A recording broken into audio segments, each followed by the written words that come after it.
आऊज़ुबिल्लाहिमिनश्शैतानिर्रजीम बिस्मिल्लाहिर्रहमानिर्रहीम अस्सलामु अलैकुम वरहमतुल्लाहि वबरकातुहू। बिहम्दिही ताला आज हम आपके साथ सब्जेक्ट बैंकिंग के लेक्चर नंबर 11 में इस वक्त मौजूद हैं और लेक्चर नंबर 11 से पहले लेक्चर नंबर 10 का कुछ वार्म अप होना ज़रूरी होता है।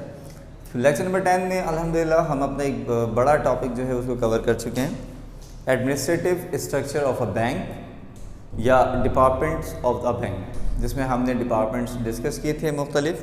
बैंक के जो मेन डिपार्टमेंट्स थे, कैश डिपार्टमेंट था, कैश के लिए ज़िम्मेदार था, अकाउंट्स डिपार्टमेंट था, वो अकाउंट से रिलेटेड एक्टिविटीज़ के लिए ज़िम्मेदार था, पब्लिक रिलेशनशिप डिपार्टमेंट था तो वो पब्लिक रिलेशन के हवाले से ज़िम्मेदार था, ह्यूमन रिसोर्स डिपार्टमेंट था तो उसका काम स्टाफ से रिलेटेड जितनी एक्टिविटीज़ हैं उनसे रिलेटेड था, लीगल डिपार्टमेंट था जिसका काम बैंक के कानूनी मामलात को देखना था, इसी तरीके से सिक्योरिटी डिपार्टमेंट था तो उसका काम हिफाजती इक़दाम के हवाले से अपनी सरगर्मियों को तरतीब देना था।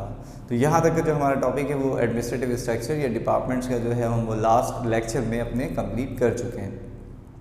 आज का टॉपिक भी निहायत अहम है और बड़ा ज़बरदस्त है, क्योंकि अब हम पहले जो हमने शेड्यूल बैंक तिजारती bank, commercial bank, central banking के बारे में थोड़ा सा पढ़ा है। अब हम तमाम बैंकों को सेपरेटली पढ़ने जा रहे हैं इन डिटेल। ठीक है, तो इन डिटेल अगर हम पढ़ने जाते हैं तो सबसे पहले हम स्टार्ट लेते हैं अल्लाह ताला के हुक्म से कमर्शियल बैंक से, जिसे उर्दू में हम तिजारती बैंक भी कहते हैं। अब कमर्शियल बैंक या तिजारती बैंक की जब बात आती है तो सबसे पहले मुल्क के अंदर, किसी भी कंट्री के अंदर हम इन्हें 2 ब्रॉड कैटेगरीज़ में डिवाइड कर सकते हैं। ठीक है, यानी कि 2 बड़ी इकसाम के कमर्शियल बैंक हमें माशरे में अपनी वर्किंग करते हुए, काम करते हुए नज़र आते हैं। उसमें से पहला जो आपके पास सेगमेंट है वो है शेड्यूल्ड बैंक्स का और दूसरा जो है वो नॉन शेड्यूल्ड बैंक का है। उर्दू में शेड्यूल्ड बैंक्स को हम जदूली बैंक भी कहते हैं और नॉन शेड्यूल्ड बैंक को हम गैर जदूली बैंक भी कहते हैं। शेड्यूल्ड बैंक और नॉन शेड्यूल्ड बैंक की वर्किंग यकीनन ये होती है कि उसमें कुछ ना कुछ तो फ़र्क होता होगा ना। ठीक है, तो वो जो फ़र्क होता है वो होता है बुनियादी तौर पर दो सेक्टर्स के अंदर उनका फ़र्क देखा जाता है। शेड्यूल्ड बैंक और नॉन शेड्यूल्ड बैंक्स जो आपस में, यानी कि शेड्यूल्ड बैंक या नॉन शेड्यूल्ड बैंक को अगर हम अलग अलग करके देखें तो होता ये है कि जो शेड्यूल्ड बैंक्स होते हैं उनके पास जो बैंक का सरबराह है सेंट्रल बैंक की तरफ से कुछ ज़िम्मेदारियां भी आयद होती हैं और सेंट्रल बैंक फिर उन्हें कुछ सहूलियात भी दे रहा होता है। इसी तरीके से नॉन शेड्यूल्ड बैंक्स जो होते हैं उनको सेंट्रल बैंक अगर मतलब ना तो उन्हें पाबंद कर रहा होता है और ना ही उन्हें क्या कर रहा होता है, उन्हें कोई सहूलियात दे रहा होता है। इसको हम अगर आसान अल्फाज में समझें तो यूँ समझ लें कि कुछ एक फैमिली मेम्बर में यूँ समझ लें कि 2 तरह के लोग हैं। एक जो है वो मतलब सगी औलाद है और एक जो है वो क्या है जो कि जिससे कोई ब्लड रिलेशन नहीं है। तो होता ये कि यकीनन फ़र्स्ट प्रायोरिटी पे हमेशा क्या होता है, वो जो सगी औलाद होती है वो फ़र्स्ट प्रायोरिटी पे होती है, तो फिर उसके कुछ हुकूक भी होते हैं और साथ साथ ज़िम्मेदारियाँ भी होती हैं। इसी तरीके से जो नॉन शेड्यूल्ड बैंक्स हैं वो सेंट्रल बैंक के लिए सौतेले भी कह सकते हैं या अजनबी या गैर भी कह सकते हैं। तो वो उनसे कंसर्न उनका इतना ज़्यादा नहीं होता, ना तो वो उनके लिए कोई बहुत ज़्यादा सख्ती यानी कि उनको कोई काम देते हैं और ना ही फिर उनको कोई किसी वक्त ज़रूरत पड़े तो कोई सहूलत मुहैया करते हैं। ठीक है, अब अगर हम ये तो मैंने आपको जनरल कंसेप्ट दिया ना ताकि आपके जहन में ये स्टोरी फीड हो जाए कि भाई शेड्यूल्ड बैंक और नॉन शेड्यूल्ड बैंक की स्टोरी ये है कि जो ये एक फैमिली मेम्बर है और वो दूसरा फैमिली मेम्बर नहीं है, तो फिर उसके साथ ट्रीटमेंट भी क्या होगा, वैसे ही होगा। और ये ट्रीटमेंट कौन करता है, जो बैंकिंग फैमिली का सरबराह है। और बैंकिंग फैमिली का सरबराह किसी भी स्टेट के अंदर जो होता है वो सेंट्रल बैंक होता है, यानी आपका मरकज़ी बैंक होता है। ठीक है, अब अगर हम शेड्यूल्ड बैंक को समझना चाहें और नॉन शेड्यूल्ड बैंक को समझना चाहें तो सिंपल उसको मैंने यहाँ पॉइंट्स में रखा है ताकि आपको पॉइंट्स को अपने जहन में स्टोर करने में आसानी हो जाए। When we talk about scheduled banks यानी कि तिजारती बैंक की जो पहली काइंड है, we are discussing the first kind of commercial bank which is named as scheduled bank. हम पहली काइंड डिस्कस कर रहे हैं कमर्शियल बैंक की, तिजारती बैंक की, जिसकी पहली काइंड का नाम है शेड्यूल्ड बैंक्स या जदूली बैंक। अच्छा, ये जो जदूली बैंक होते हैं इन्हें जदूली बैंक कहते क्यों हैं? Actually they are the members of the central bank. जैसे वो वाली एग्जाम्पल आ गई ना, मैंने फैमिली मेम्बर वाली बात की, यानी कि अगर बैंकिंग सेक्टर एक फैमिली है और उस फैमिली का सरबराह सेंट्रल बैंक है तो सेंट्रल बैंक की उस फैमिली में जो शेड्यूल्ड बैंक्स होते हैं वो उसके मेंबर्स होते हैं, वो उसके मेम्बरान होते हैं। ठीक है। यानी कि हम अगर इंग्लिश में कहें तो जितने भी शेड्यूल बैंक्स होते हैं, the schedule banks are the member of central banks, ठीक है। या उर्दू में लिख रहे हो तो हम आसानी से लिख सकते हैं कि जदूली बैंक जो होते हैं वो मरकज़ी बैंक के मेंबरान होते हैं, ठीक हो गया। अब आगे क्या होता है, अब मेंबरान होते हैं तो वो किस तरह से होते हैं, names appears in the schedule और register of the central bank. यानी मुल्क में जितने भी शेड्यूल बैंक काम कर रहे होंगे, their names are mentioned in the register of a central bank. जो सेंट्रल बैंक है उनके रजिस्टर में उनके फैमिली मेम्बरान के नाम लिखे हुए होंगे, मौजूद होंगे, ठीक है। और उनसे रिलेटेड डाटा भी जो है, यानी इंफॉर्मेशन जो है वो भी बाकायदा तौर पर सेंट्रल बैंक के पास मौजूद होती है। ऑन द अदर हैंड, अगर इसी इंफॉर्मेशन को राइटिंग टेक्निक्स बता रहा हूँ, अगर आप रिवर्स कर दें तो खुद ब खुद वो क्या हो जाएगा, नॉन शेड्यूल बैंक की डेफिनेशन भी बन जाएगी, उसके हवाले से आपको उसका आइडिया भी हो जाएगा। ऑन द अदर हैंड या contrary, not the members of the central bank, यानी कि non schedule banks are not the members of the central bank, यानी कि ये इस फैमिली के फैमिली मेंबर्स नहीं होते हैं, ठीक है। Non schedule banks are not the members of the central bank. तो दैट्स वाई रिजल्ट क्या निकलेगा, देयर नेम do not या don't appear in the schedule register of the central bank। यानी कि जो शेड्यूल बना हुआ होता है या जो रजिस्टर सेंट्रल बैंक के पास होता है बैंकों की फहरिस्त के एतबार से, तो नॉन शेड्यूल बैंकों का नाम उनमें मौजूद नहीं होता। अब एक क्वेश्चन है जो आपके जहन में चल रहा होगा कि सर क्या ये सारे बैंक जो हैं इनमें से हमें कैसे पता चलेगा शेड्यूल बैंक कौन से और नॉन शेड्यूल बैंक कौन से हैं। तो डियर स्टूडेंट्स, आपके सोसाइटी के अंदर बहुत सारे लोग ऐसी बैंकिंग की सर्विसेज दे रहे होते हैं जो कि लोकली होती हैं, यानी जिनका ताल्लुक सेंट्रल बैंक के साथ नहीं होता। वो अपने तहीं एक बैंकिंग निज़ाम को चला रहे होते हैं प्राइवेट सेक्टर के अंदर, ठीक है। उसमें बहुत सारे आपके पास, जैसे कि मैंने आपको काइंड्स ऑफ बैंक पढ़ाया था तो उसमें बताया था कुछ कोऑपरेटिव बैंक्स भी बन जाते हैं, ठीक है। कुछ कोऑपरेटिव सोसाइटीज़ के तहत लोग अपने बैंक से बना लेते हैं कि भाई हम मिल के, कुछ इंडस्ट्रियलिस्ट, कुछ सनतकार हैं, उन्होंने मिल के जो है वो तय कर लिया कि भाई हम कहीं बाहर बैंकिंग करने से बेहतर है कि हम ये 20-25 जो इंडस्ट्रियलिस्ट हैं, हम अपनी तमाम सेविंग्स, अपनी सैलरीज़ के मामलात, अपनी जो है वो बजटिंग के मामलात, वो कोई एक इदारे के तहत मिलकर एक फाइनेंस का सेक्टर तरतीब दे देते हैं कि हम अपना सारा पैसा अपने ही बैंक में रखेंगे और वहाँ से हमारी अपनी सैलरीज भी चल रही होंगी, मामलात भी चल रहे होंगे, और हम मेम्बरान में से अगर किसी को लोन की ज़रूरत होगी तो वह हम कम रेट ऑफ इंटरेस्ट और आसान शराइत के ऊपर एक दूसरे को दे भी देंगे। तो ये जो बैंक्स हैं ना, ये बेसिकली लोकली सिर्फ ख़ास तौर पर ख़ास लोगों के मफादात के लिए तरतीब दिए गए हैं, ठीक है। इनका किसी भी तरह से जो होता है वो सेंट्रल बैंक के साथ कोई लिंक नहीं होता, सेंट्रल बैंक के मेंबर नहीं होते, लेकिन काम चूँकि बैंकिंग का कर रहे हैं, कमर्शियल बैंकिंग का कर रहे हैं, तो कहलाएंगे तो वो कमर्शियल बैंक, लेकिन वो जिस कैटेगरी में फॉल करेंगे वो होगा नॉन शेड्यूल बैंक। और अब नॉन शेड्यूल बैंक और शेड्यूल बैंक को क्या प्रॉब्लम फेस करने को आ सकती हैं आगे, या क्या उन पर जिम्मेदारियाँ आयद होती हैं, या क्या उनको सहूलियात मुहैया होती हैं, तो दोनों में फ़र्क है। एक आम सी मिसाल है कि जो फैमिली मेम्बर होता है तो उसके क्या होते हैं, कुछ फ़राइज़ भी होते हैं और उसको सहूलियात भी मुहैया की जाती हैं, जबकि जो फैमिली मेम्बर्स नहीं होते तो उनसे कोई हमारा लिंक नहीं होता, तो ना ही हम उन्हें कोई सहूलियात देते हैं और ना ही उनके ज़िम्मे कोई काम लगा रहे होते हैं। बिल्कुल यही आम सा जो तस्वुर है वो शेड्यूल बैंक और नॉन शेड्यूल बैंक पे अप्लाई हो रहा होता है। जब हम बात करते हैं शेड्यूल बैंकों की, तो शेड्यूल बैंकों के साथ ये है कि यहाँ मैंने लिखी हैं कुछ लायबिलिटीज़ और फैसिलिटीज़ जो कि उन्हें किससे मिल रही होती हैं, सेंट्रल बैंक की जानिब से, क्योंकि सेंट्रल बैंक कौन है, इनकी फैमिली का सरबराह होता है। They are the members of central bank, यानी सेंट्रल बैंक ने जो एक मुल्क में फैमिली बनाई है, बैंकिंग फैमिली, ये उनके मेंबर्स होते हैं, ठीक है। सबसे पहले हम बात करेंगे लायबिलिटीज़ की कि सेंट्रल बैंक अपने शेड्यूल बैंक्स को किन जिम्मेदारी या फ़राइज़ के दायरे में पाबंद कर रहा होता है कि किन चीज़ों को उन्होंने लाजमी तौर पे फॉलो करना है। तो उसमें सबसे पहली चीज़ है maintaining cash reserve at the central bank. अब ये क्या है मेंटेनिंग, यानी कि उन्हें तरतीब देना है, उसे मेंटेन करना है किस चीज़ को, कैश रिजर्व। कैश का कुछ हिस्सा या कैश की कुछ रकम, ख़ास रकम को उन्होंने मेंटेन करना है। कहाँ करना है? At the central bank, central bank के पास।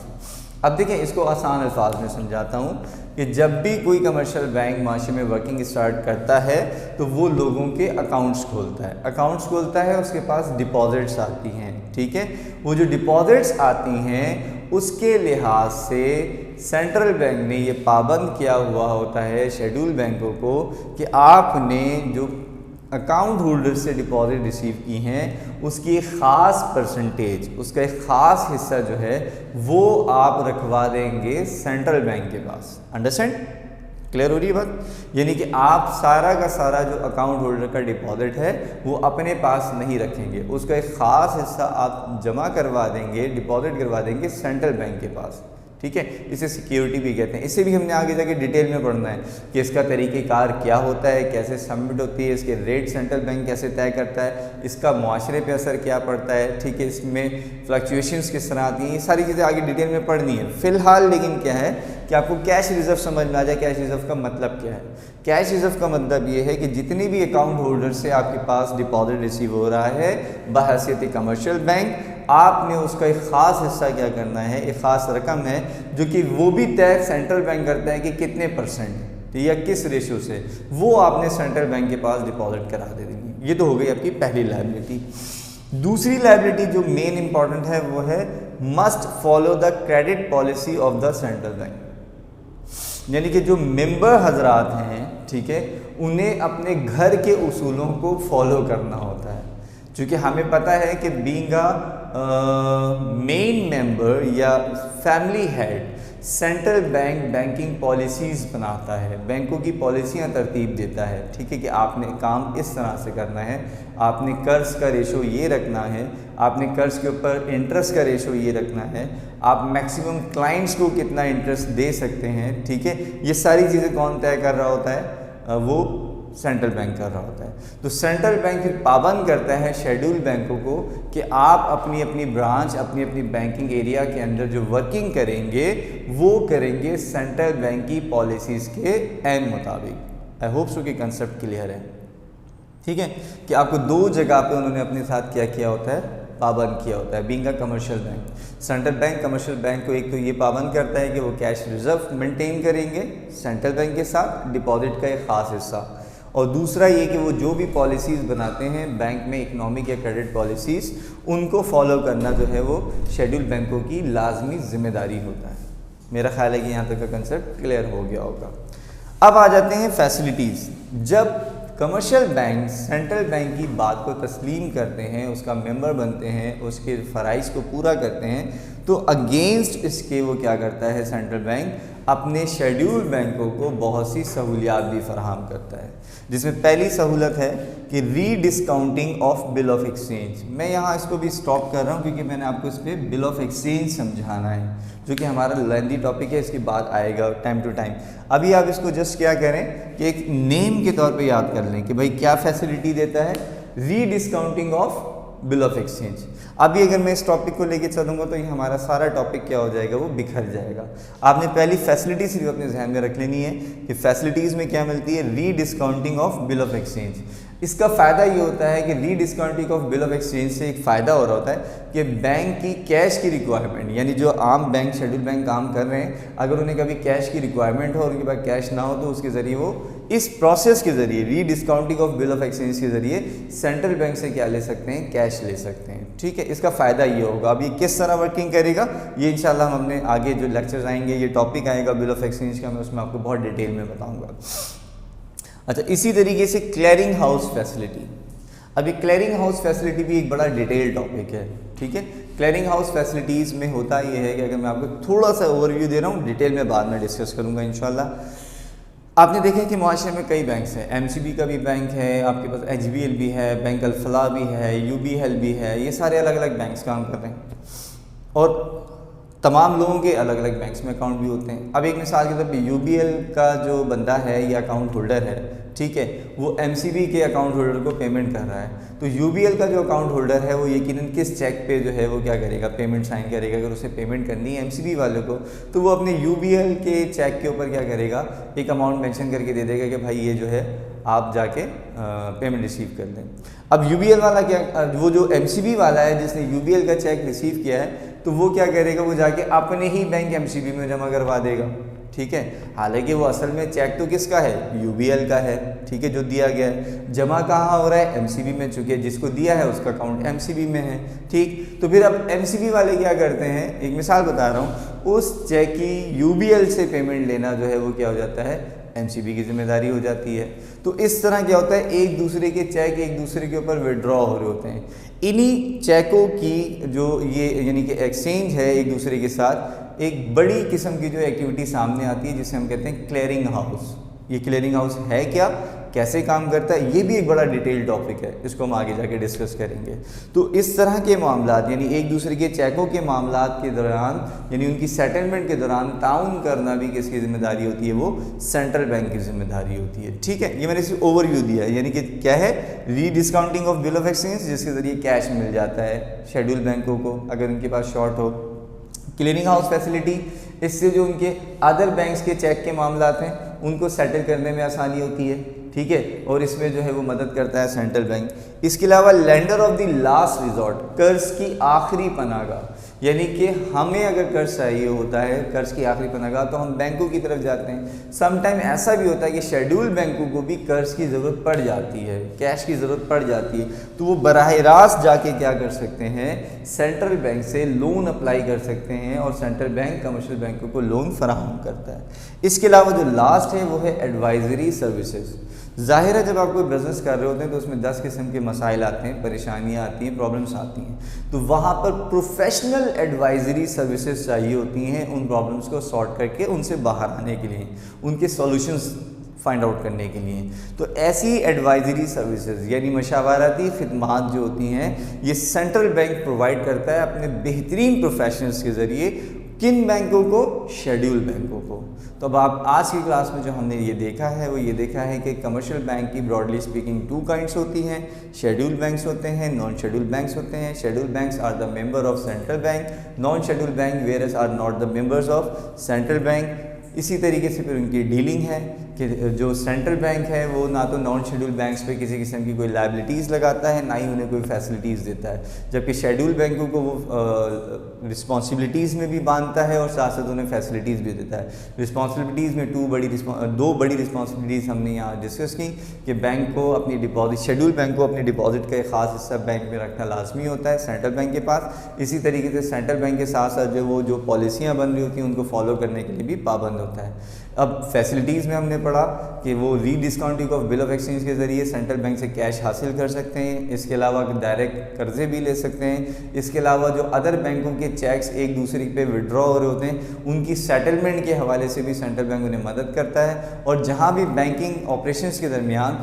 उन्हें किसी किस्म की परेशानी का सामना हो तो वो सेंट्रल बैंक अपने प्रोफेशनल एडवाइज़र्स के ज़रिए शेड्यूल बैंक को मशावरती खिदमात भी दे रहा होता है। मुझे उम्मीद है कि टॉपिक क्लियर हो गया होगा। फिर भी इन केस अगर कोई क्वेश्चन रह जाता है तो आप मुझे व्हाट्सएप पे रब्ता कर सकते हैं। Thank you very much. अस्सलाम वालेकुम व रहमतुल्लाह।